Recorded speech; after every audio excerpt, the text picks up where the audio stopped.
Good afternoon, everybody. My name is David McGee, and I'm the Head of Membership here at the IMI.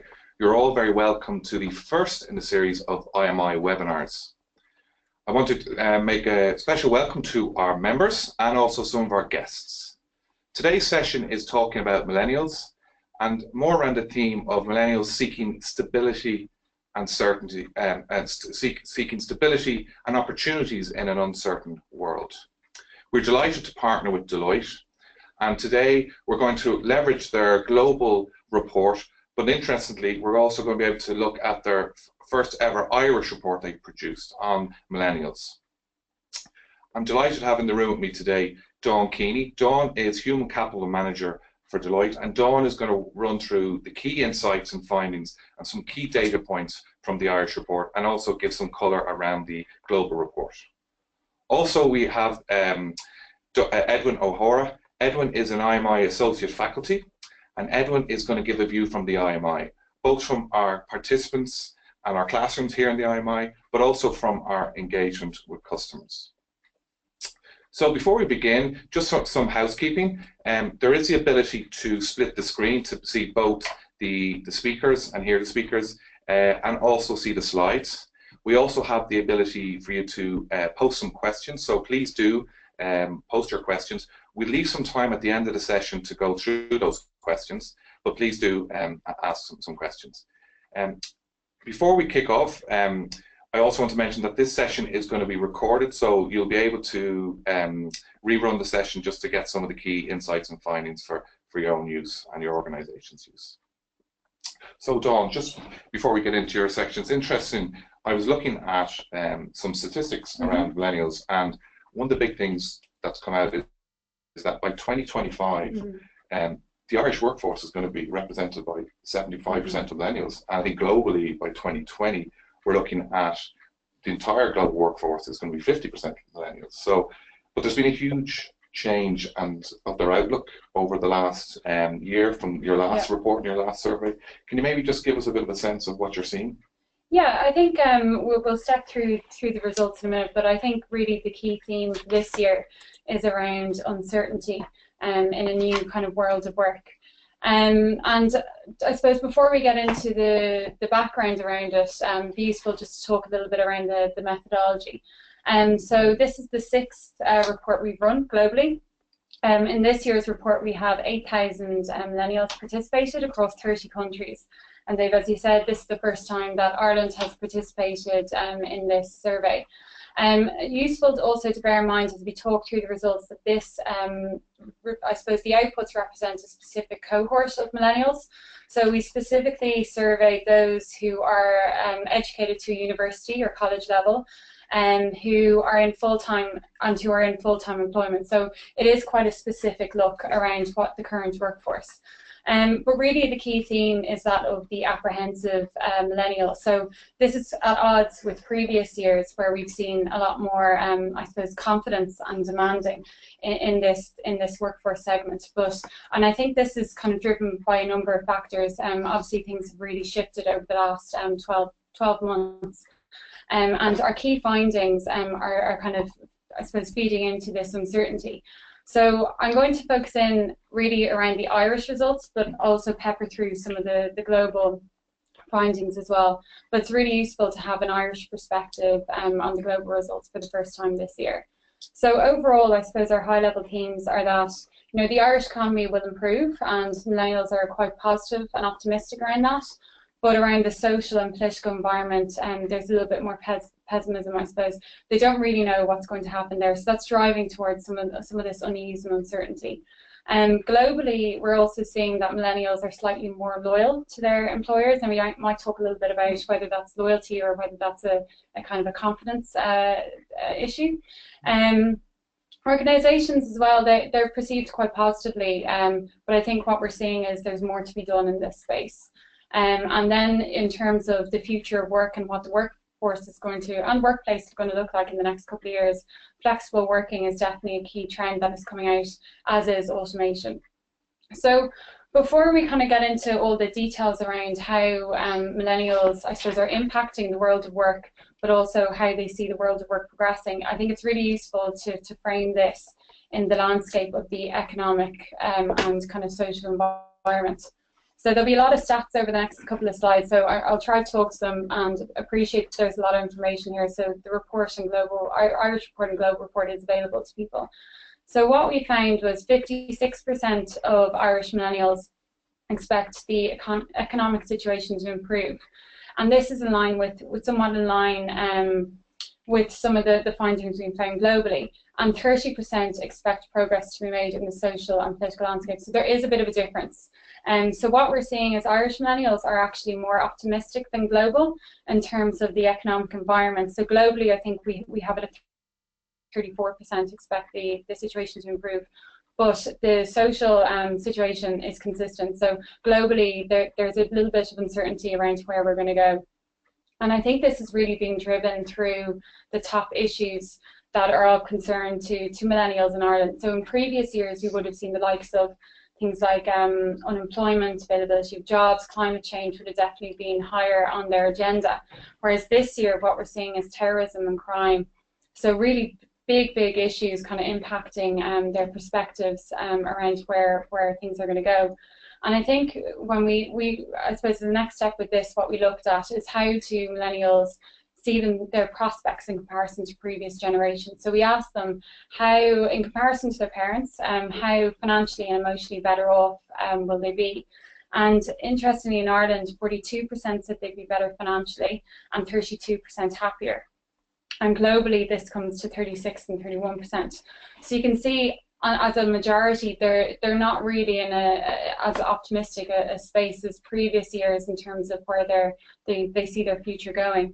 And there's a real difference between those in emerging markets and those in developed markets. So those in developed markets are much more pessimistic about the future. They don't necessarily see themselves being in a better situation than their parents in the previous generations. However, those in developing or emerging markets are much more optimistic. I think it comes out as 71% see themselves as financially better off and 62% happier. So there's a real difference here, and I think this is driving some of the findings that we're going to talk to later on, and a bit of that uncertainty and apprehension. And I think one of the areas that we need to look at is around where, I suppose, business fits into that, and this whole sense of purpose and what's in millennials' control, because that's where you can operate a little bit more around that purpose and engagement. But this is definitely driving some of the shift towards the kind of loyalty question. So previous years, and I think millennials are definitely seen as a segment or a workforce that are much more mobile. So this whole concept of job for life is no longer in existence with this workforce segment.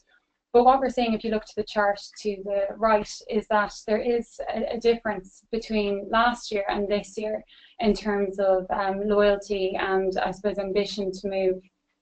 So it's somewhat tempered. There's not a massive difference. Unfortunately, we don't have results for Ireland because this is the first time we've done it this year, but hopefully now next year we'll start to build kind of a benchmark database.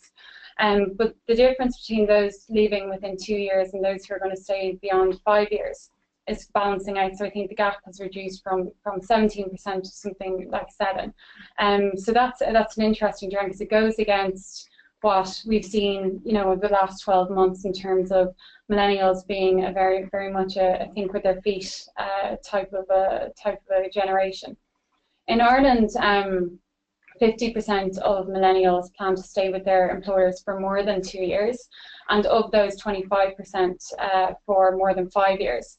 So that's I suppose some good news for Irish organisations in terms of there's a little bit more loyalty there. But again, raises the question whether this is a confidence thing, and if the economic situation were to shift, whether this might go the other way. Actually, that's something surprising we were talking earlier. Like it's 4.5 years is the average now. I think 4.5 years average tenure. I think there's a book, The 100-Year Career, that recently was published. I think it's based on US data, but on average they're talking around 4.5 years. So it's something that companies need to get very comfortable with in terms of investing and developing talent and being comfortable with them leaving, and this whole concept of boomerang talent, you know, is kind of coming into the fore and part of the conversation.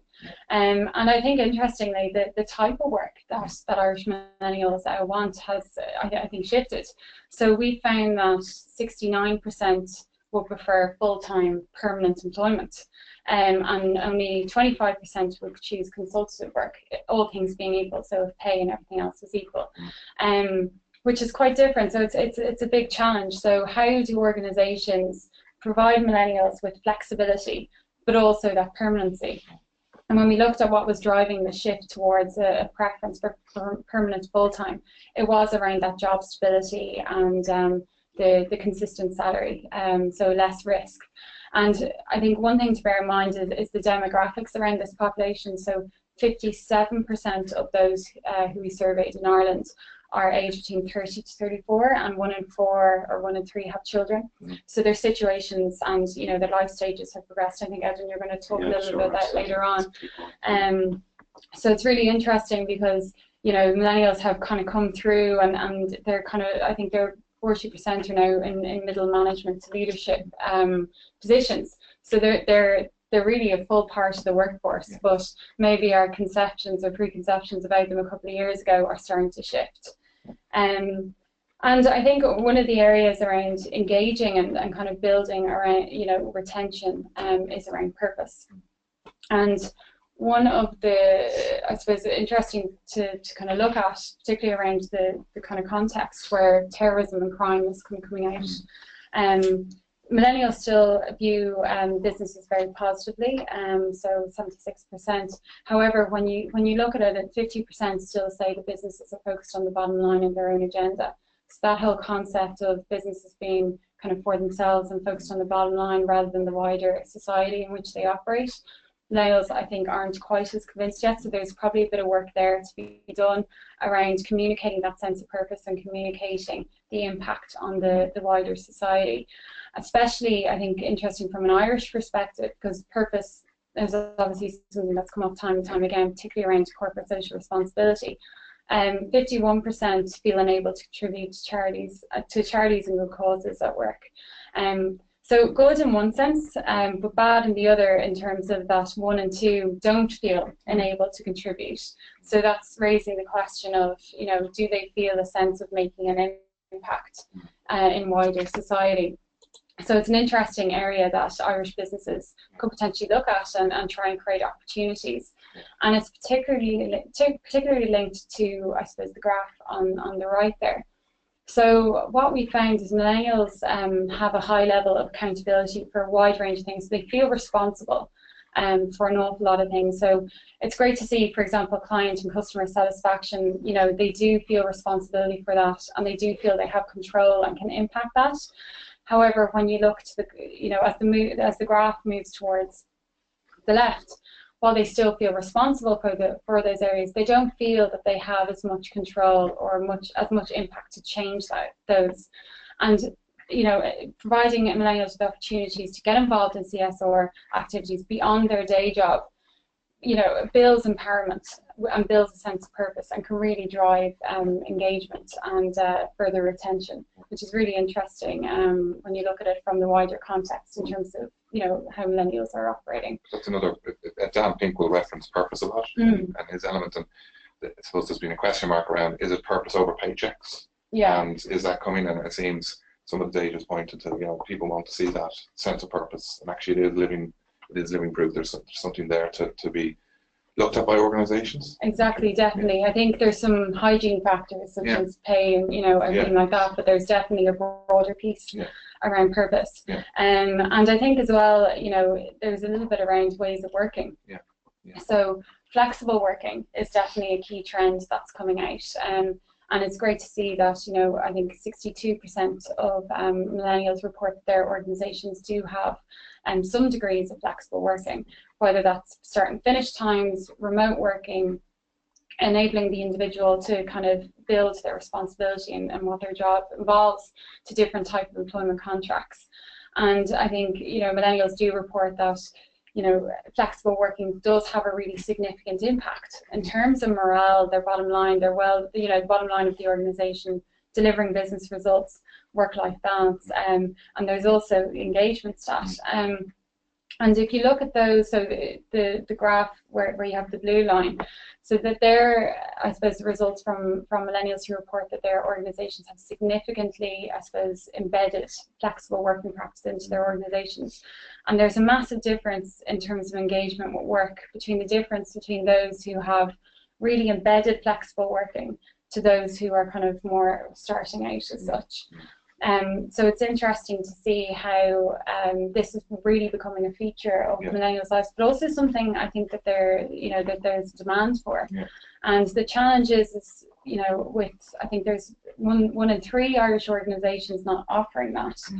I mean, you're competing on a global scale with other companies such as the other technology, media, and telecommunications, who would have built an employee value proposition around flexible working and really focusing in on D&I, so diversity and inclusion. So it's something that millennials are looking for, and if you don't offer it, can you really win the war for talent and attract talent into the organisation? So there's some interesting kind of outputs there. I know Edwin's going to talk about the employee value proposition. Absolutely, and I think so the big challenge is around performance management, maybe in this aspect for organisations, leaders and managers, how they can navigate that piece. Yeah, and I think it feeds into the technology as well. So technology is advancing at such a rapid pace, and typically organisations are a bit slower than others, so there wouldn't be as many early adopters. Whereas millennials, and we'll talk a little bit about it when we get to what the next generation looks like, would be demanding for that. And when you talk about performance management, there's a need for performance management or millennials, in terms of wanting engagement and wanting more development and instant feedback. So how you set up to provide that. And even in the context of, if you work remotely, how do you manage the performance of those individuals is really coming up. And as I said, technology is something that millennials are kind of seeing kind of coming into the fore. And automation is definitely one area that is growing. And it's great to see Irish organisations, I think 75% have started to use it. But only 14% have really used it to a great extent. So there's an interesting opportunity here, and millennials would say that would see automation having a massive positive contribution, being able to free up their time to work on value-add creative activities and kind of moving away from the transactional. But they also see the negative impact in terms of jobs available to them. So then it becomes a question of skills, and how do you support your workforce, to develop the skills required if you're bringing in, automated processes, for example. And I know you're probably going to talk about this a little bit later on, but it probably links to that contingent workforce. So as we go on, machines as talent is a key trend that we're seeing kind of come out, in addition to the fact that you have a workforce who might be contractors, freelancers, crowdsource, and organizations have to really think about how do you manage both permanent employees and this whole contingent workforce, and what's your offering to them. And particularly if we think about and go back to 1 in 4 millennials liking consultancy type work or freelance work, how do you tap in to that talent and use it to become a little bit more agile and flexible in terms of how you address and I suppose achieve your business goals. So there's some interesting changes, I would say. I had the pleasure of meeting Flo last week. So Deloitte launched their human capital report last week, and they had their own robot in the room at the time for the launch, Flo. So Flo, it's a robot. It kind of gets fed by the cloud, but we did a demo around how you could interact with Flo as a bot to answer some simple HR operations queries. So, am I entitled to a car, for example? And Flo would respond to that. So it's interesting. Not that we're saying we'll have loads of little robots roaming the organisation, but it's interesting as a test case to see how things might shift. And it's probably happening already. I think technology and IT support desks are probably a little bit ahead HR in terms of using robotics. Yeah. But you can see a situation where HR is moving towards that space, and how do you manage that, and how do you manage your workforce, and what does it mean for HR, and the roles there. So I think that's, obviously flexible working is becoming more prominent. We've got the whole trend around automation and robotics, and then going back to one of the first points is around, millennials are already in the workplace. Yeah. About 40% or so are already in middle management to leadership positions. So who's next? What's coming up the line? And we asked our millennials a little bit around, so Generation Z or Centennials, so those age 18 and younger, who are going to be coming into the workplace in the next 5 or so years, and we'll start to see their impact. And I think the key challenge is that this generation has grown up in a time where there's been huge technological advancements. They see startups booming quickly overnight, and they're real consumers of technology, and they demand it. So if these guys experience really strong interface with technology outside of work, they'll be putting pressure internally to make sure that those processes run as well and give as good as an experience. And I think there's a few interesting things that have come out of this section. So millennials definitely have a positive view around this workforce in terms of what they're going to bring, particularly around their IT skill set and their creative thinking or creative problem solving. But interestingly, they think that this generation will need a lot more support and mentoring in comparison to millennials.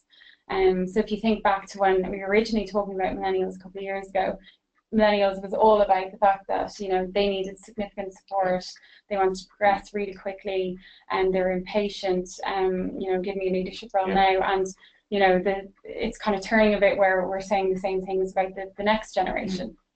And the advice that millennials will give Generation Z or Centennials is around be patient, be flexible, learn, work hard.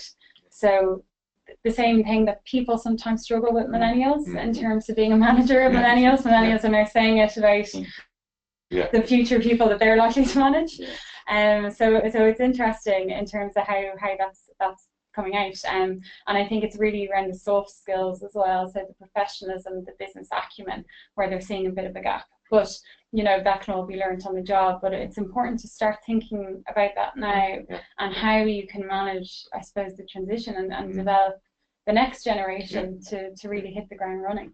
Actually interested, Barclays in the UK have a reverse mentoring program, so you get their senior execs to be mentored by the younger generation coming in and giving them better skills around dealing with social media, mobile, etc., just to get them in kind of in tune with that landscape. So it's an interesting angle. Exactly, and I think it links back as well to how organizations are structured. So we're shifting away from a hierarchical structure to something that's a lot more around network of teams. And that approach to reverse mentoring works really well in that team environment where you work with multiple different people and everyone's kind of, I suppose, more collaborative rather than I'm next in the line, so therefore I should know this. Whereas now it's a lot more around peer-to-peer or reverse learning and such. So it's interesting. And Dave, you mentioned around the launch of our HC trends last week. So that really looked around the challenges that HR are facing and businesses. And I think millennials is a real feed into the area. I don't think, in terms of addressing the millennial challenge, it's not a case that you go off and you develop a millennial strategy. It has to be integrated into how, into your talent strategy and how you operate as a business. And I've just pulled out a couple of the kind of key trends that organizations might look at and think about that they could use to not also address, I suppose, the internal challenges, but also the millennial challenge. And one is around that network of teams. So, and I think this would help in terms of the fact that millennials want that permanency and want the stability, but they also want agility and flexibility and variety.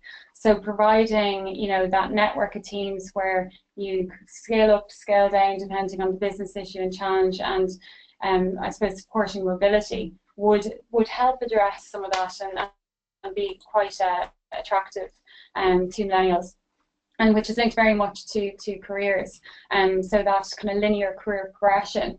Considering, you know, as well, job life is no longer there. It's about a portfolio of careers that you're going to talk about, and it's about gaining breadth of experience, not only within maybe your business line, but outside in different functional areas, and continuously learning.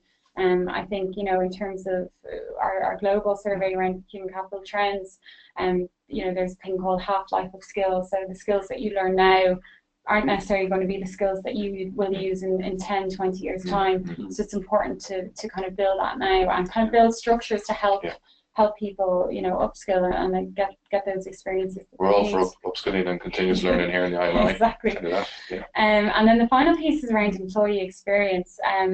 So we're really seeing a shift from, you know, looking at culture and engagement as separate areas, and it's moving really towards employee-defined approach rather than a HR-centric or, you know, a HR calendar approach in terms of, you know, performance management, development, talent acquisition.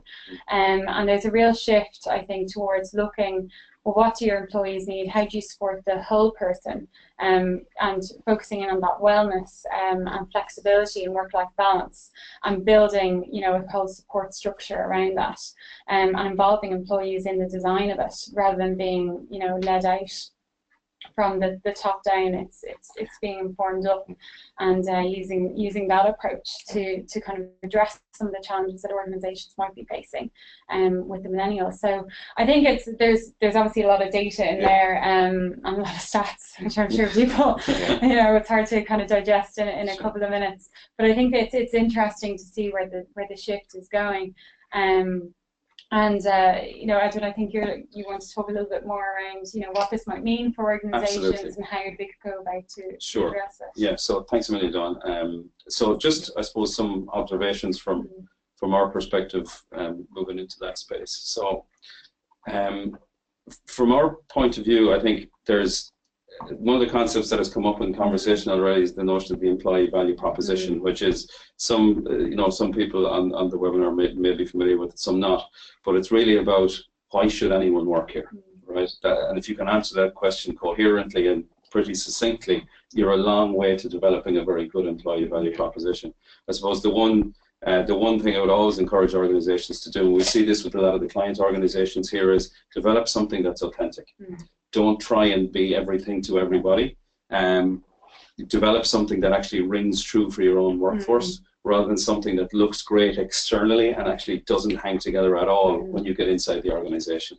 So I think that authenticity or that credibility has to be front and center in developing a really credible employee value proposition.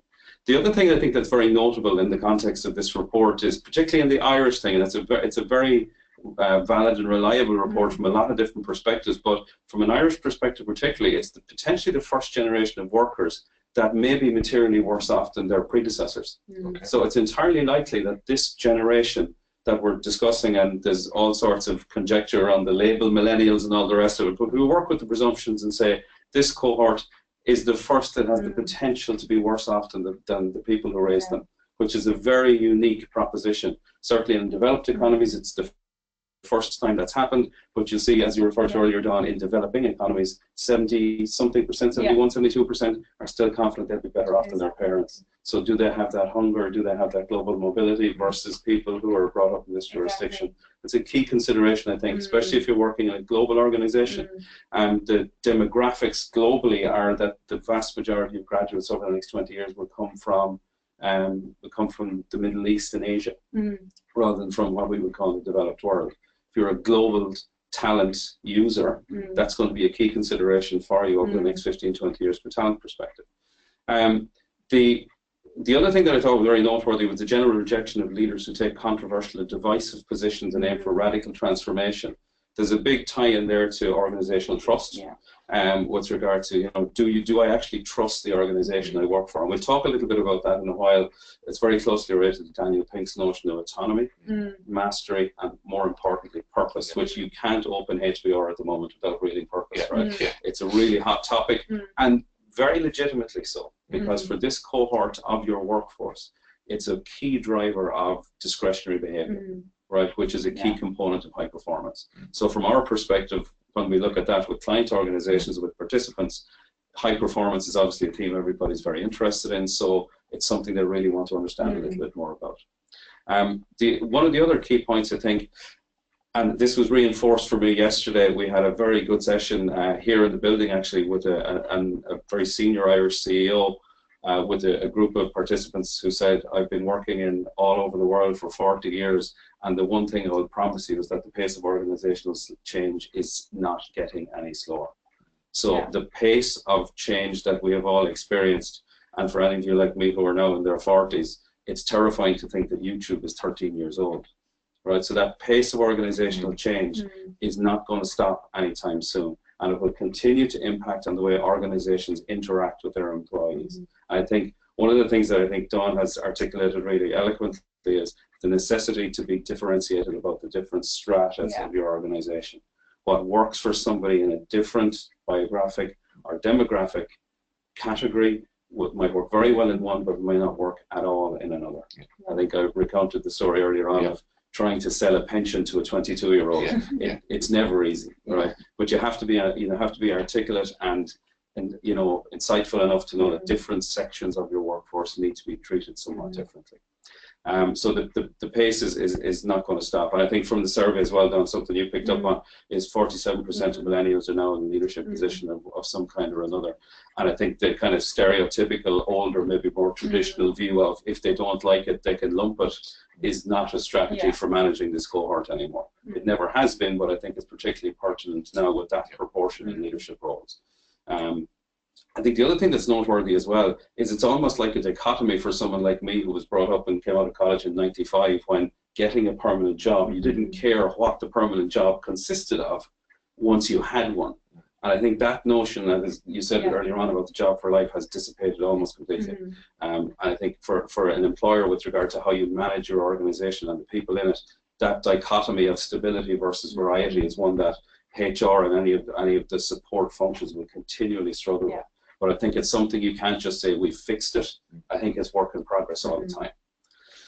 So just one of the things about to follow on that theme about differentiated employee value proposition, I think demographics being quite simple, most of us will have a handle on what kind of a demographic split we have in our organization. It's not particularly difficult data to get your hands on. And I'd always encourage organizations to look at, well, how do your cohorts split along the generational ranges? I think one of the things we talked about kind of humorously earlier on was, before we started, was the average age of marriage. When you go through that demographic shift from being single to being married, your priorities change. Whether you're man, woman, doesn't matter. Your priorities change. When children come along, your priorities change. And as an organization, workforces are becoming more diverse. Can your internal systems handle those types of generational variation? And I think the key point here is one size does not fit all, right? You have to be flexible. I think one of the points Dawn made towards the end of her session is absolutely critical, is listening to what your workforce wants, right? Rather than saying, well, a large international group is doing this, therefore we should do it. I don't accept that. I don't think it's relevant, and I don't think it generates a whole lot of value, really. I think it's that dialogic loop of communication that we talk a lot about in organizational behavior here, and we talk a lot about in organization development here, which is very much about engaging people meaningfully to find out what they value rather than telling them what you think they do. I think that distinction is key. I suppose the other thing moving along is the flexibility is a key differentiator outside of remuneration. How can your HR practices account for all the major life experiences? And I think they need to. I think we need to be thinking very creatively around that.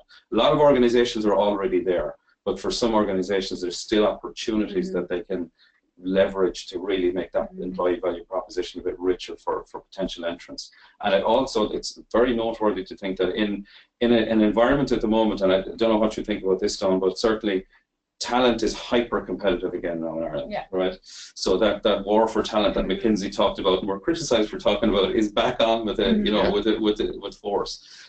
Your flexibility and how you articulate it is a key concept with regard to attracting, developing, and retaining key talent. And I think talent is something as a subject that waned a little bit in the downturn, but has come roaring back again in the last 18 months. Certainly from what we see, I think, David, in the IMI, it's a subject that is really a hot topic again. I think this is something that can feed really strongly into it. Can your HR practices differentiate meaningfully you from another competitor? One of the things as well, I think you referred to it as a hygiene factor, Don, is, you know, it's one of the things that drives HR departments nuts, but it's a core thing for Daniel Pink, is once money is brought off the table, right? Once it's gone away as a hygiene factor, then people really want to engage with you. So once you can make it go away, and especially compliment people, that drives them nuts, but it's a reality of actually retaining key talent. So I think that flexibility is a key piece. To move on from that is the dovetailing kind of professional and personal interaction. I think these all need to be taken into account when it comes to talent, progression, performance, performance management, which is something we touched on earlier on, and the trends very much that we're seeing here with participants in programs and from best practices. The two big trends in performance management now are simplicity and informality. Okay, so organizations are very much moving away from a clunky, biannual, mechanistic, kind of bureaucratic process to much more regular, informal type interaction with their key people, right? So, like, I'm aware of one organization which really did 12 monthly conversations where they had 4 questions. Right? What's going well? What's not going so well? Keep it simple. What are you doing, and how can I help you? And that's their performance system. So it's very much akin to what you talked about, in dovetailing your systems to the requirements of the people who want that more up-to-date feedback. So all of these things make the provision of a support structure from a HR perspective more complex. But I think the bottom of the page, the point is the salient one. This complex interrelationship between all these things puts a large amount of focus on a manager's ability to incorporate intelligence and reasonableness into the way they manage a staff member's career with them. And I think that word is important. With them, not for them.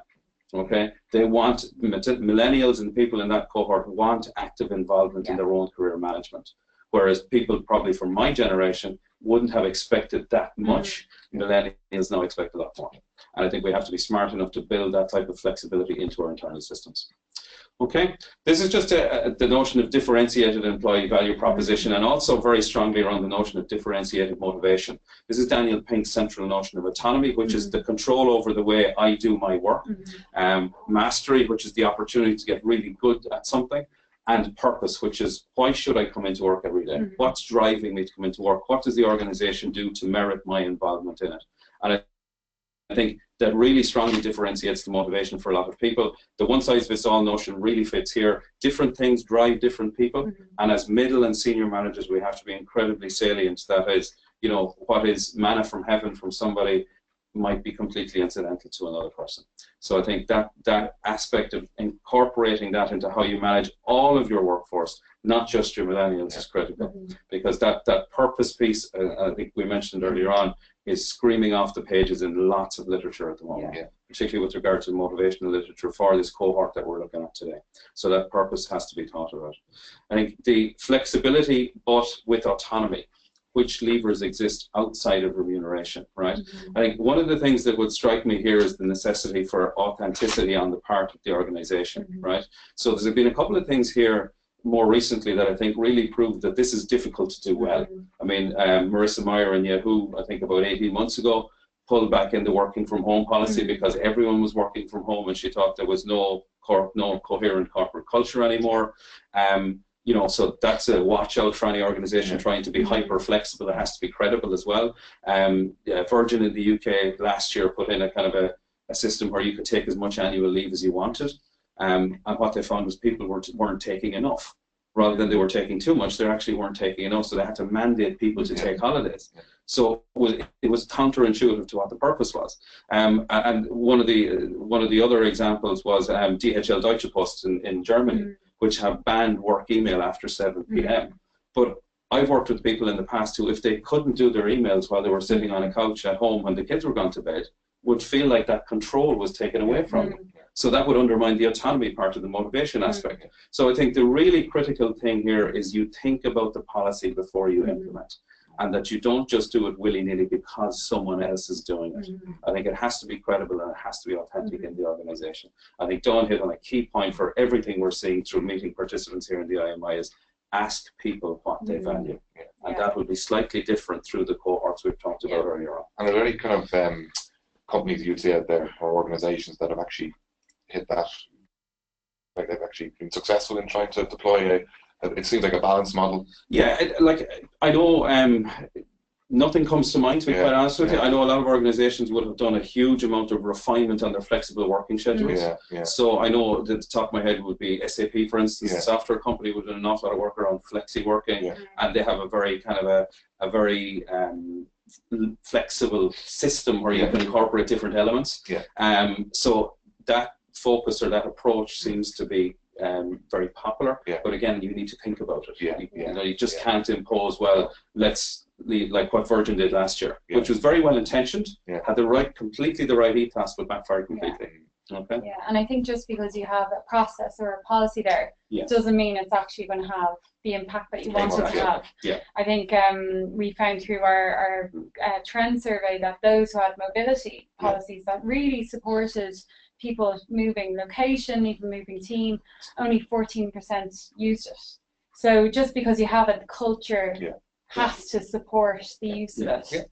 And that's really key, I think. Yeah, and I think that brings up a very salient point about middle managers' ability to interweave those types of policies into their conversations, because that's where a middle manager being committed to the career development prospects of somebody in the millennial cohort is something that, from an informal feedback perspective, is a key driver of high performance, which is something we'll get to on the next slide, I think.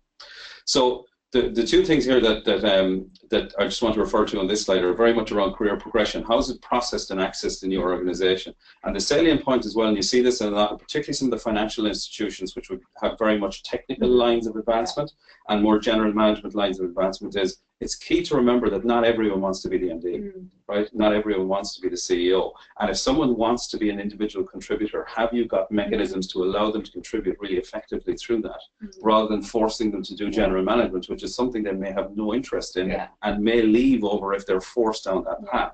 So it's very much about that positive, meaningful interaction with people on a one-to-one basis around their own careers, and typically it's their line manager who controls that. Right, so a lot of this is rolling back to, do your line managers have the competence to have these conversations and have the confidence to have these conversations? Okay, so from a motivational perspective, again, to follow on for that, do your middle managers and line managers have the competence to know and manage this? And middle and first line managers drive many of the factors that affect engagement meaningfully, and which plays a huge part in driving discretionary effort, which is a key component of high performance. And I think I referenced earlier on that every organization is interested in high performance, every single one. And informal feedback has proven to be a more effective driver of employee performance than a formal process. Like, one of the questions that I always ask groups of participants here, which is always an interesting exercise, is how many of you have had the most touching and effective career conversation of your lives in a formal process? And you almost never get someone putting their hand up. It's always the cup of coffee, or a bite to eat at lunchtime on a Friday, or over a social occasion or whatever, that someone very senior has taken the time, the application, and the insight to go, I think you're doing a fantastic job. I really want you to stay with us, and we're committed to your development. That holds huge weight. And I think middle first line, and potentially senior managers in some cases, underestimate the value of that. But particularly within formality moving its way into performance management, I think it's a key competence that middle managers will have to grasp in the next number of years, particularly managing this cohort. Just to take Dawn's point about the gig or portfolio career becoming ever more prevalent, still only about a 25% preference for it, but the sample group here are people in permanent jobs, so the likelihood is that they're slightly underrepresented in this preference anyway. So are your HR practices tailored to accommodating this necessitated flexibility, particularly around talent management? How do we balance all the input on the portfolio career with an increasing need for stability? And for me, that's one of the key questions coming out of this survey. Millennials are saying they want more stability, but they're also saying we want to keep the variety up as well. How do we balance those two things, which for a lot of organizations are an inherent contradiction, right? And that's a very difficult thing to weave out. And the oxymoron of, again, wanting more stability but constant challenge, how do we handle this? Particularly more bureaucratic or traditional organizations, You know, some people in the audience might be saying, my God, I can't imagine trying to do this and then having to sell it to the organization because we're quite traditional or bureaucratic, and there's no magic bullet for that. It's a case of working on something credible and authentic. And I think the last question is a very salient one. I think you touched on it earlier on, Dawn. Would a contingent worker be included in the talent pool? I don't know of an organization who's taken that leap yet. Maybe there are out there, but I haven't come across one yet, certainly not with the people we would put through our hands here. But it's a key question for some of the impact of contingent workforce into the future. So I think that's pretty much it from my perspective. Some of the insights from what we would see with clients and participants here, but a lot of very, very interesting insight in the report. Yeah, very good. Look, again, guys, thank you very much for your insights. I suppose we have a number of questions that have come through. So I'm just going to check as we're in the technology age with our millennials, just to see what we've got through here. So one of the questions coming through are, and it's actually an interesting one because we run some workshops here around growth mindset and all piece around Carol Dweck's. Exactly. So would people said millennials are seen as an entitled generation? Someone's asked a question. Where would they be seen? Are they in the growth or the fixed mindset? It's a good question. I think one of Dawn's points was very salient for me, in that there was this perception a number of years ago that they wanted everything and they wanted it now. And I think what you're seeing with this report is a bit more of a nuanced approach to the requirements in the workforce. Now, maybe that's because they're progressing up through the demographic groups, but certainly there seems to be an element of reality coming into their requirements. But I do think, in fairness, given the pace of change they're used to and have been used to coming out of graduating, etc., that it's very difficult to answer a question like that. But predominantly the really good ones in any cohort will possess the growth mindset. They want that development and experience because they want to learn from it, and they want to utilize that learning in further stages. And I think it's linked back as well to, you know, what we're seeing around the need for continuous, you know, in the moment feedback and coaching. You know, it's a case of give me responsibility, let me give it a go, but help me with it. And I think one of the things you'll see with people, and that book is fantastic, by the way, we use it here a lot, but one of the things you'll see with someone with a very strong growth mindset is they will be an absolute pain around feedback. They won't leave you alone. They'll want that feedback all the time. And if you're a manager perceiving that as being an inconvenience, I would say think about it a little bit deeper. You know, how can you really help that person develop? Question in from Gary. Gary has asked, how, for both of you, top three piece of advice on how to attract and retain millennials. Dawn first. Thanks, David. Top three pieces of advice. I'd like to be honest, like this piece for me comes back to your talent strategy, and it comes back to understanding who's in your organization and what they want, and building your proposition and programs around that. I think as you said, Edwin, around the authenticity piece, what we're seeing is millennials preferring a direct approach and a collaborative style in terms of leadership, not these high-reaching, big ideas that might not work in practice. So I think having a talent strategy that addresses their needs, that allows bespoke, you know, people to craft bespoke total rewards packages beyond, you know, pay remuneration, but flexible working and job design and things like that would help. But it's all, I think, around talent strategy. What do they need, and give it to them in a way. But it has to fit with your organization, your business strategy. As Edwin, as you said, you can't just lift and shift make it authentic. something that's working in a global company. That's, you know, it just won't fit with the culture. It has to be appropriate. I think for me, very much echoing that, I think that be clear on what you are and what you're not. I think, you know, don't try and sell yourself as a proposition that you're patently not able to meet. So set the expectations clearly, and in some cases in your hiring processes that can actually help you. Because people are clear about what they're signing up for. I suppose the other two things are, if you are talking about focusing on development, then focus on it.